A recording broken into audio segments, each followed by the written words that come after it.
repare que essa é a minha versão aqui em inglês, é por isso que ela tá fazendo esse balanço esquisito, porque a em português da Dark Side com certeza não faz isso.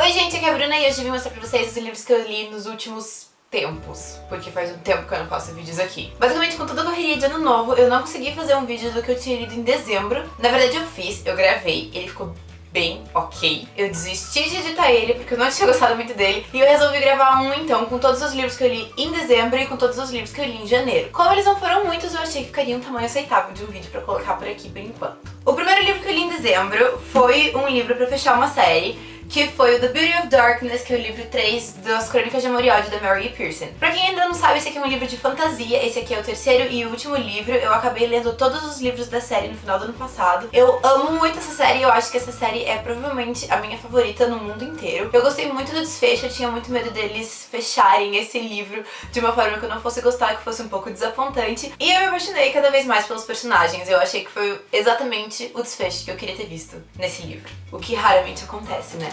Depois eu li um livro que eu estou gravando uma resenha também pra postar esse mês ainda, porque eu achei esse livro extremamente polêmico. Na verdade, quando eu li ele, eu não achei ele polêmico, mas recentemente fui ler várias resenhas e achei ele bem polêmico. Que é o livro da Francesca Zappia, Inventei Você, em inglês Made You Up. Esse aqui é o primeiro livro que a autora lançou, já foi traduzido, já foi publicado aqui no Brasil. Eu já li os dois livros que ela publicou em inglês, o segundo ainda não chegou por aqui. E eu descobri que esse daqui tem uma certa polêmica, que eu só vou explicar no próximo vídeo, então se você quiser saber, você vai ter que ver a resenha. Mas basicamente esse livro conta a história de uma menina que tem esquizofrenia e ela tem um episódio quando ela é criança, que é um dos primeiros episódios, que é quando ela descobre que ela tem, no qual ela vê um menininho e ela e ele tentam salvar algumas lagostas num tanque em um restaurante. Aliás, em um mercado. E ela descobre que na verdade ela era esquizofrênica, ela estava tendo alucinações e muitos anos depois, quando essa menina tá quase entrando na faculdade, ela tá no último ano letivo dela, entra um menino dentro da sala e ela reconhece ele como o menino que tinha ajudado ela a salvar as lagostas. E ela não tem certeza se ele é real ou se ele é apenas mais uma alucinação da cabeça dela. E o último livro que eu li em dezembro é um livro xodó, maravilhoso, incrível, que é o livro The Christmas Sorrows, de Tom Fletcher. Eu não tenho esse livro porque eu já emprestei ele, mas ele é um livro maravilhoso. Eu comprei a edição musical, eu mandei vir lá de fora porque esse livro não existe em português ainda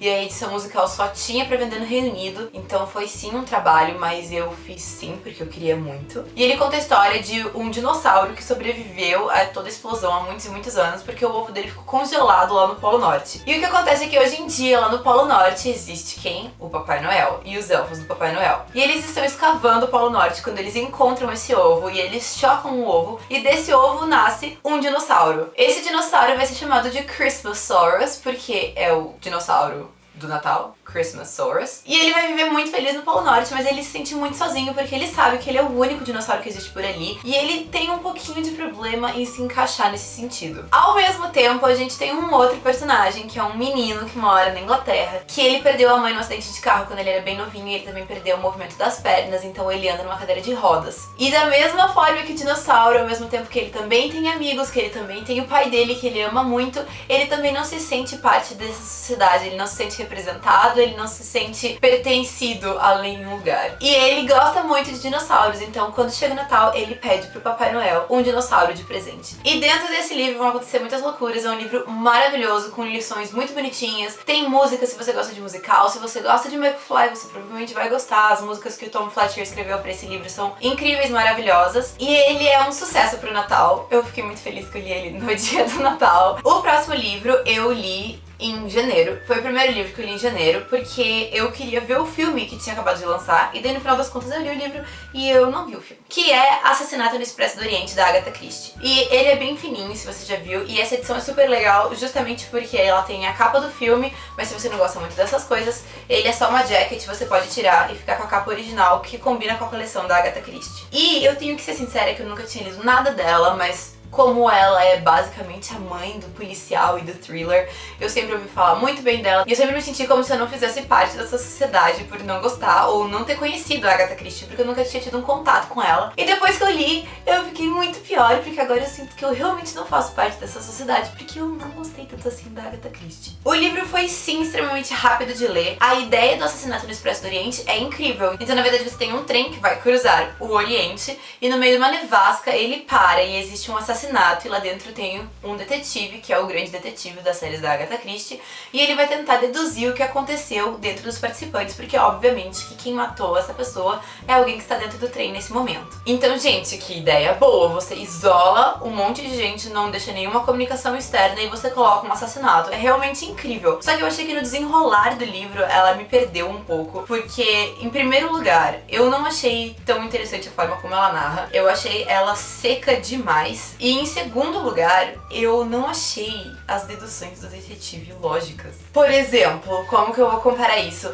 Quando você lê Sherlock Holmes, você entende, faz muito sentido, obviamente, que é um raciocínio maluco que só ele consegue ter. Mas quando ele te explica, você fala, você tem razão, faz muito sentido que isso tenha acontecido. Que é uma coisa que eu não senti nesse livro do Assassinato no Expresso do Oriente. Não sei se esse é um problema particular do livro ou se isso é um problema que eu encontraria em todos os outros dela. Eu acho que eu vou ter que testar outro pra ver. Eu não gostei tanto assim do livro. Depois eu tentei uma coisa nova. O segundo livro que eu li, na verdade que eu escutei, foi um audiolivro. Foi o primeiro audiolivro que eu ouvi na minha vida e eu gostei bastante da experiência. Eu já tinha tentado ouvir o audiolivro do Mentirosos, da E. Lockhart, porque já tinham me comentado que era um livro muito legal, mas no final das contas, quando eu fui, ele não me prendeu, eu acho que eu não consegui passar da página 10. Mas agora que eu consegui essa experiência com um outro livro, eu gostei muito da experiência e eu encontrei um momento da minha vida em que eu consigo me concentrar a ponto de ouvir o livro, de entender o que está acontecendo. E eu fiz isso com o livro da Casey West, que se chama By Your Side, que conta a história de uma menina que ela vai fazer um projeto na biblioteca de tarde com os amigos antes de um feriado. Todo mundo vai embora e ela acaba sem querer presa na biblioteca, sem forma nenhuma de se comunicar com as pessoas externamente e basicamente esquecida pelo feriado inteiro. E quando ela tá lá dentro, ela descobre que existe mais um menino que ficou preso com ela dentro dessa biblioteca também, que é o menino que ela conhece da escola, que tem uma reputação um pouco esquisita. E esses dois vão ter que conviver durante esses próximos 3 ou 4 dias de feriado presos dentro desse lugar. E aí a gente vai combinar, né, que quem é que nunca quis ficar preso dentro de uma biblioteca? Eu recomendo muito, se você não ouviu nenhum audiolivro ainda e tá procurando alguma coisa nesse sentido, esse com certeza é um que eu recomendaria. Depois eu li uma fantasia, porque a gente estava tentando diversificar, mas não podemos esquecer de onde viemos, que foi An Enchantment of Ravens, da Margaret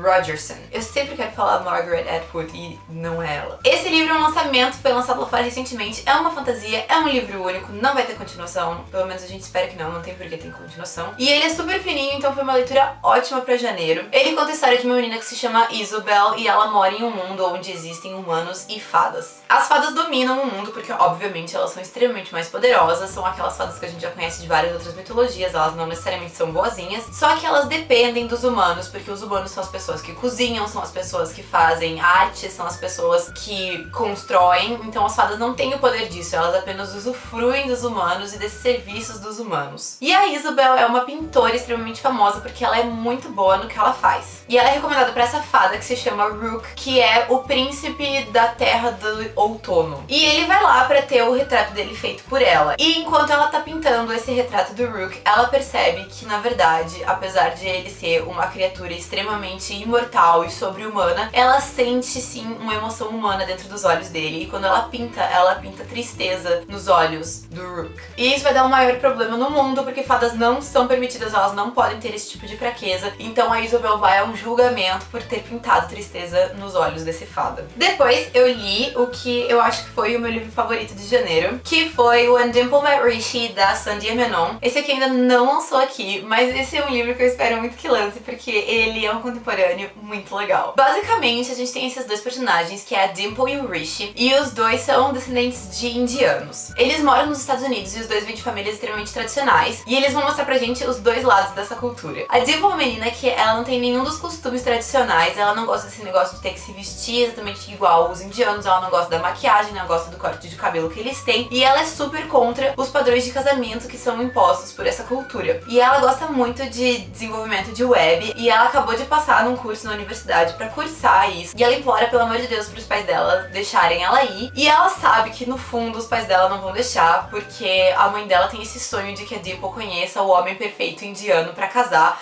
e que isso não tem absolutamente nada a ver com o que ela está fazendo, mas a Dimple pede do mesmo jeito e os pais dela deixam. Do outro lado a gente tem o Rishi, que é um menino que também cresceu dentro dessa cultura indiana, só que o Rishi, por outro lado, ele não é contra essa cultura que existe, e ele acredita muito no casamento indiano pré-programado, porque os pais dele tiveram uma história de amor incrível e é na qual ele se baseia, e ele acredita fielmente de que isso pode dar certo e que é dessa forma que ele vai não só honrar os pais dele, mas também encontrar felicidade na vida. E quando os pais dele contam pra ele que eles conseguiram uma mulher pra casar com o Rishi e que ela vai pra esse acampamento de desenvolvedores de web, o Rishi fica muito empolgado de finalmente poder conhecer essa menina, e ele vai conhecer a Dimple. Só que o problema é que a Dimple não sabe que o Rishi está com esses pensamentos, ela nem sabe quem o Rishi é, e ela não sabe que ela foi teoricamente programada pra casar com ele, e o Rishi chega lá imaginando que a Dimple sabe de absolutamente tudo. Então é um livro muito legal, ele é muito engraçado, ele é muito fofo, porque a gente vai ter esses dois lados de ideias completamente opostas sobre a mesma cultura, e cada um dos dois vai aprender um pouco com o outro, então é respeitar tanto a cultura, as tradições, mas ao mesmo tempo respeitar quem você é hoje. São várias discussões sobre o antigo versus o novo e várias filosofias de ver a mesma coisa. Depois eu li os meus mangás, porque é isso que eu faço. Eu li o Fullmetal Alchemist, esse daqui são os volumes 16, 17 e 18. Eu finalmente estou chegando no fim, eu sempre vira e mexe falo desses vídeos de lidos que eu estou lendo Fullmetal, e eu falei que eu vou falar mais sobre eles só quando eu terminar de ler, então faltam eu acho mais uns 2 ou 3 volumes pra eu poder fazer uma resenha completa de Fullmetal aqui no canal. O outro livro foi porque eu também queria investir em quadrinhos e ao mesmo tempo eu queria voltar um pouco pro mundo dos Shadowhunters da Cassandra Clare, então eu peguei o primeiro volume